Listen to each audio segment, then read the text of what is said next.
So we're here with BJ Birtwell. One of the things that's really awesome that I wanted to just talk about is Electrify Expo has really done a great job at, I think, evangelizing that magic moment of people understanding what an electric vehicle is about, that they can be fun, that they're not just efficient, that they're not just for people that love the environment. Talk to us a little bit about that, because it is overwhelming how many cars are in the showroom area, how many cars are in the demo drive area. How have you gotten the OEMs to show up with so many vehicles, and a lot of them six figures all the way down to the latest and greatest, entry-level EVs?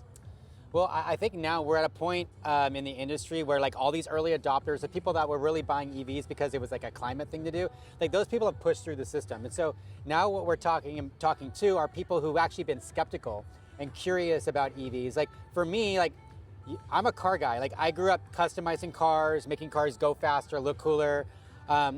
So the sound and the feel of a car, like that is something that's very important to me. So the way that I looked at EVs was like, those things lack a soul. You're never gonna get me behind the wheel of it because I can't hear it, I can't feel it.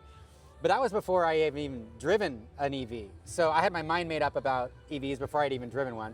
And then I drove one. It was a Tesla Model S. I was gonna ask. Yeah, in 2016, I slammed that accelerator down. I'm like, okay, these are kind of fun, So like the light bulb moment happened and I had a smile. I'm like, I kind of have this whole thing wrong, and I'm in the event business. I produce events for a living. It's what I've been doing for 20 years. So I'm like, well, if I feel this way, there's got to be like other people who are skeptical or curious about EVs who might just need an experience in one. So now fast forward to where we are today. We do Electrify Expo 8 times around the country. We're 1 million square feet of space.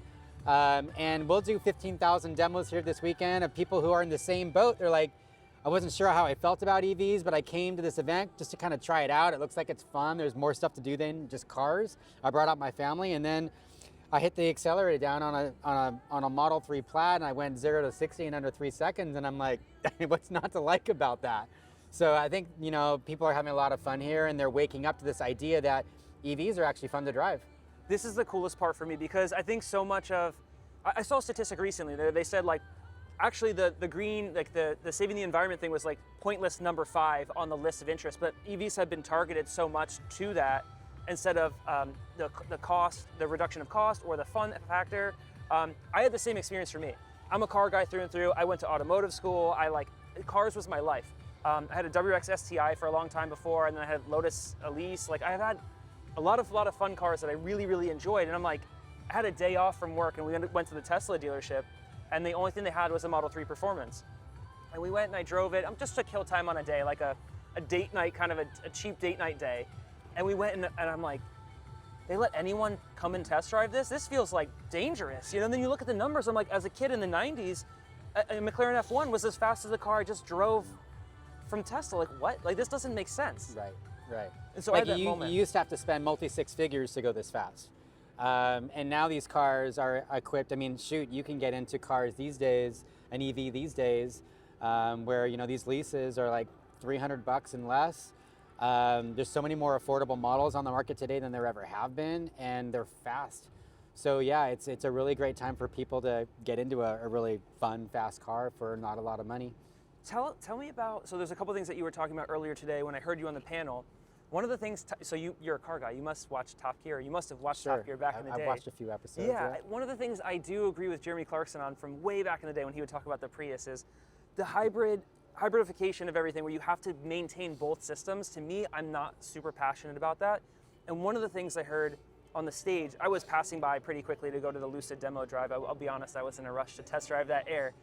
But talk to me a little bit about that, because I see battery electric vehicles as like the way forward, versus having to maintain the two systems, still do the oil changes, still do, dealing, and the packs, because you're recharging and discharging these 10, 20, 30 kilowatt battery packs. They tend to go faster. So, well, here's the problem. Like the problem is that unfortunately EVs have been a political ping pong. Yes. So we've made EVs about the environment.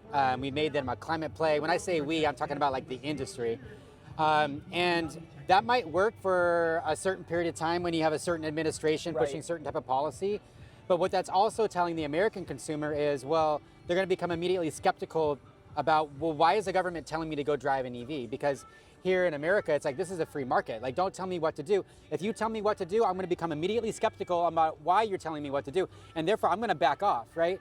And so now we're moving from an administration that was kind of like very pro-EV to a new administration who's like, go out and buy what you want. Yeah. We're not going to subsidize it anymore, but go buy what you want. Like, if we would have started there from the very beginning, we wouldn't be having these conversations about EV being a political ping-pong, EVs being a political ping-pong.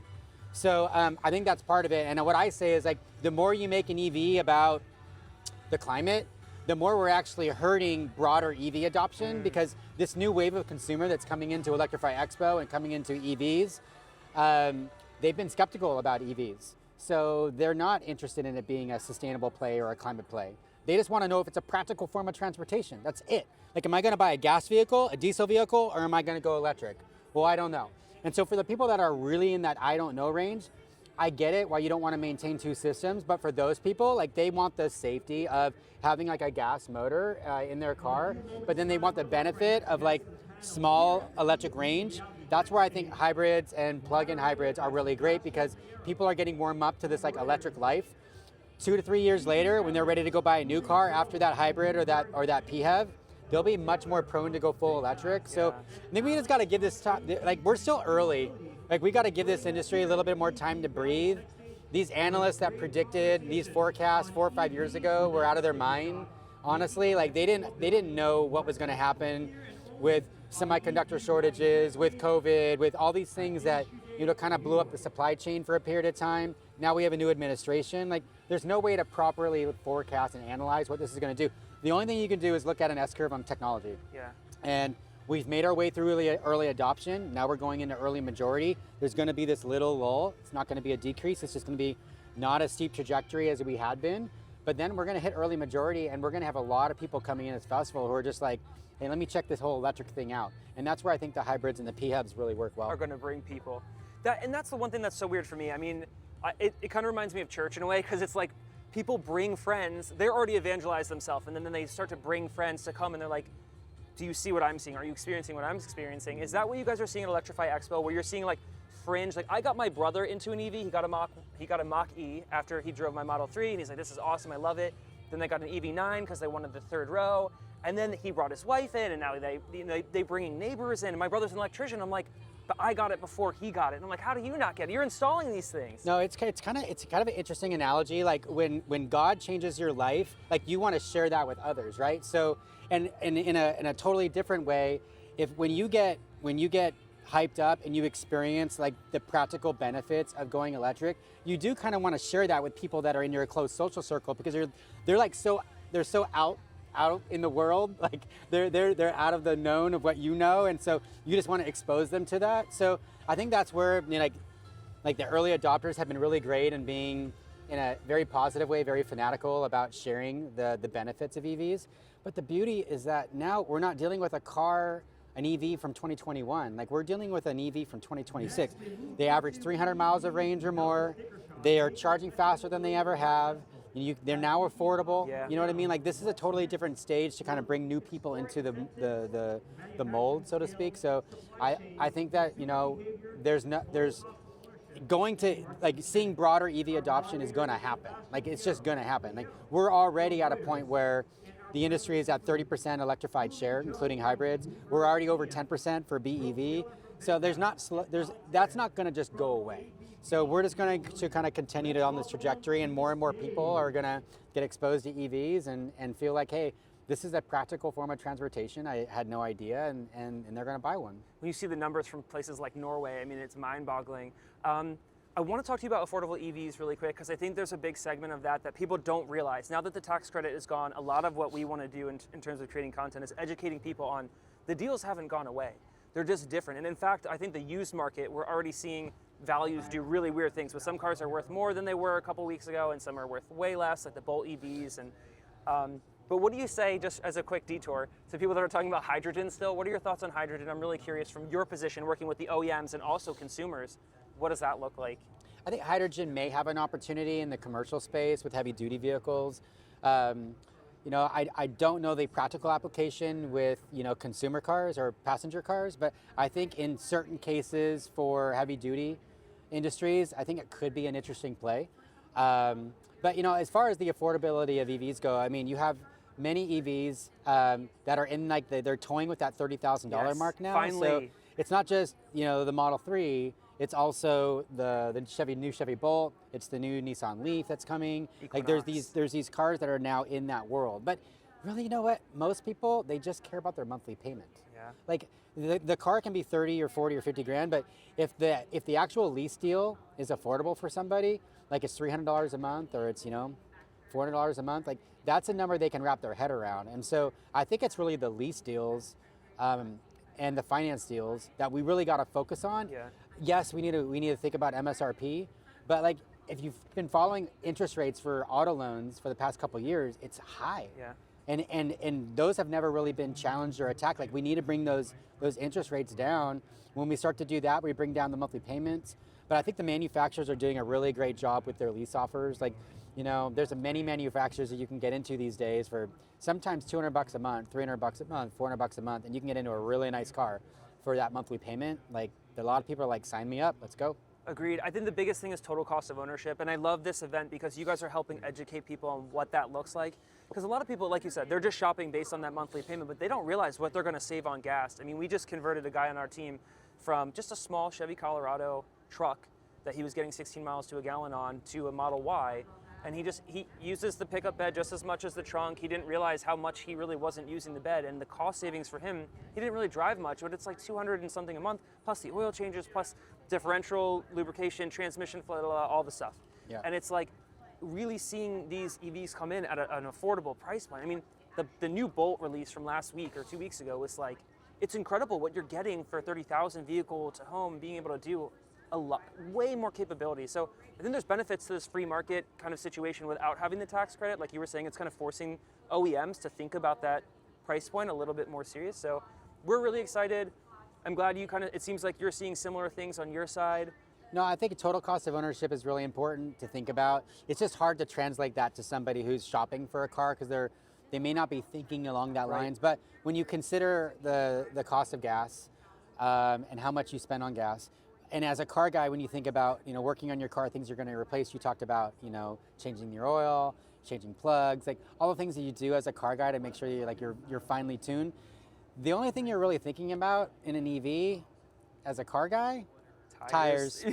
Yeah, tires. So I mean, and that's just because these cars, they have amazing acceleration. So you may not think that you're really on that accelerator, but you probably are on it a little bit more, and that's going to wear your rear tires out. So I think that's where an education about the type of tire you're buying, and buying a tire from a manufacturer who's really focusing on the types of materials that are in that tire technology, and it's not just like a rebranded regular street tire, car tire, is going to be really important for cost of ownership. But if that's the only thing you're doing every couple years or so, few years, like that's a nice little check mark to say that, hey, there's nothing. Like I've had a variety of EVs over the last 4 or 5 years, and I can tell you there's never been one maintenance issue. It's always just been, change the tires, right? So, well, if I can ask, this is my last question. If you were a car guy in a past life, or you car guy still, yeah. What was your ICE vehicle wise? What was I know the OEMs are here, so I feel bad asking this question, but what was your dream car? What was the peak of your car collection? And talk to us a little about, for me, turbochargers, clutches, all that stuff was just, we have a driving day on Sunday. We do a driver's club, and they all make fun of me and Carson, who's our camera guy here. They call us the appliance guys. I'm like, I spend more time at the driver's club than I do dealing with plugs and all this nonsense. So talk to me a little bit about your dream car, or the peak of your car collection. Well, I mean, I grew up in import car culture. So, we're talking, early 90s through the 2000s, before Fast and Furious. Yeah, before Fast and Furious. So, Fast and Furious was happening in my town before Fast and Furious movie was ever out. And so that's kind of how I grew up. So, the import scene, you're working on Hondas and Acuras and Mitsubishis and Toyotas and Nissans. And that was my life. And then I transitioned from imports to German cars. And so I really became just a big Bimmer guy, BMW guy. And so, went from E30 to E36 to E46. And along that time, I was able to work at, different brands that were in the car industry. So I got to build cars, work on cars. I mean, we twin charged a car. That's supercharged and turbocharged. So you don't have any turbo lag because you got the supercharger down low, but you got the turbo up top. Like we've done some really cool stuff. So it's fun like to think about that. But now as a guy, like I got 3 boys, I'm married, like, you know, life stages change and I still want a fast car. But I don't want to, you know, necessarily worry about everything else I might be breaking, right? So, you know, EVs have been a really great addition to our lives, and now with, like I said, range. Like my EV now has 500 miles of range. Like that's I think I might know which EV that is. I got an Escalade IQ. So, like I said, I got 3 kids, so I toy around a family sometimes, but like that type of range, like the idea of range anxiety doesn't exist. And if you're able to own a home and you can plug it at home, you basically have a fueling station at home. Right. So, that just goes away. So we're at a really interesting time, I think, of the industry kind of transitioning out of early adoption. And fortunately, there's a lot of great models to choose from. And I really just invite people out to come check out events like Electrify Expo. We're in 8 stops around the country. So we're in 8 major cities. Same thing for next year. Come on out, check us out, and see what this whole electric thing is all about. I don't know how you do it. They have a huge team, a huge turnout of people. We'll add some B-roll here so you guys can see what the demo area looks like in the showroom area. But BJ, thank you so much. Thank you. Thank you. Great talking to you.